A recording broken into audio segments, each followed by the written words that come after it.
We hear it all the time. The world is getting richer. But here's a question that's a little trickier. Is it getting fairer? Well, today we are diving into a really incredible study that gives us a completely new way of looking at global wealth. It's like we've been seeing the world in low res and someone just handed us the 4K version. All right, so first, let's start with the good news. This is the big picture story we've been hearing for decades, right? The idea that a rising economic tide lifts all boats. And honestly, the numbers seem to back that up in a huge way. Between 1990 and just last year, an absolutely staggering 94% of the world's population saw their incomes go up. I mean, on the surface, that sounds like a total win for everybody. But, and it's a big but, that is not the whole story. Yeah, that leads us to the real question. That rising tide, is it lifting all boats equally? Or are some people getting super yachts while others are, just trying to patch up a leaky raft? And this is where it gets crazy. In that exact same time frame, while all that growth was happening, nearly half the people on this planet, 46%, were living in places where the gap between the rich and poor was actually getting wider. So what is going on here? And why has this been so hard to see?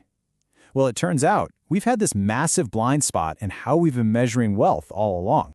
For literally decades, we've relied on these broad national averages. We take just one number to represent an entire country, whether it's the US or India, and use that to talk about inequality. The problem is, an approach that simple can hide a whole lot more than it actually reveals. Think of it like this. Using a single national number is like trying to paint a picture of a huge, beautiful, complex landscape using only one color. You just can't. What we were missing was all the detail, the real stories happening on the ground in different states, different provinces, and different communities.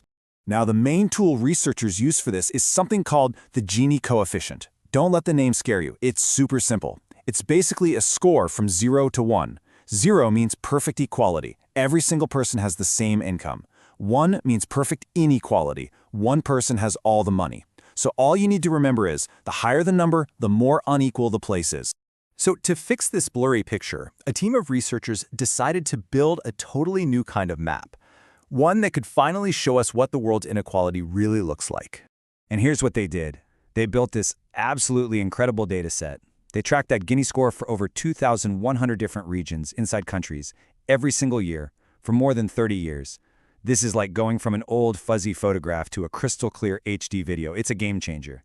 Okay, so let's take a look. This is what the map looked like back in 1990. You can see these clear hotspots of high inequality, right? Especially in areas across Latin America and sub-Saharan Africa. And at the same time, you've got places like Europe looking much, much more equal. Now, let's fast forward to today. Wow, the whole picture has shifted. While some of those old hotspots, like in Latin America, have actually gotten better, just look at North America, Europe, Australia. A lot of these wealthy, developed nations have become visibly, significantly more unequal. So now that we have this much clearer picture, what does it tell us about that battle between just growing the economy and making sure that growth is actually fair for everyone? Well, the data is pretty stark. For the biggest slice of humanity, that 46%, inequality has been going up. Only about a third of us live somewhere it's gone down. So rising inequality isn't some side issue. For most people, it has been the reality. And the stories behind these trends are just fascinating. Take Brazil, for instance. Inequality there actually fell, and a big reason was targeted social programs that helped the poor. Then you look at China, where incomes went through the roof, but so did inequality, with a massive gap opening up between the cities and the countryside. In wealthy countries like Germany, inequality grew because the money just became more and more concentrated at the very top. And in India, the national average looks pretty stable, but it's hiding this huge split between the North and the South. See, this is the kind of crucial detail we were completely missing before. But believe it or not, the story doesn't just stop with our bank accounts. This amazing new data also shows some really surprising connections between our economies and the health of the natural world. So this got the researchers thinking, is there a link here? Does a region's income level, and how fairly that income is shared, have any connection to its environment, to its biodiversity? Basically, are fairer societies also greener societies? And they found three really distinct patterns. First, you've got what they call bright spots. These are places where income, equality, and biodiversity are all getting better. Awesome. Then you have dark spots, where all three are sadly getting worse. But then there's this third category, a really common and pretty worrying trade-off, places that are getting richer and maybe even a little greener, but at the cost of becoming less equal. And we can see this on the map. Those bright spots are popping up in places like Eastern Europe and parts of Russia. The dark spots tend to be in areas like Central Africa. And that tricky trade-off? Well, that's pretty much the story for a lot of the developed world. The US, Europe, China, where it seems like progress on wealth and the environment is leaving fairness behind in the dust. So what does this all mean?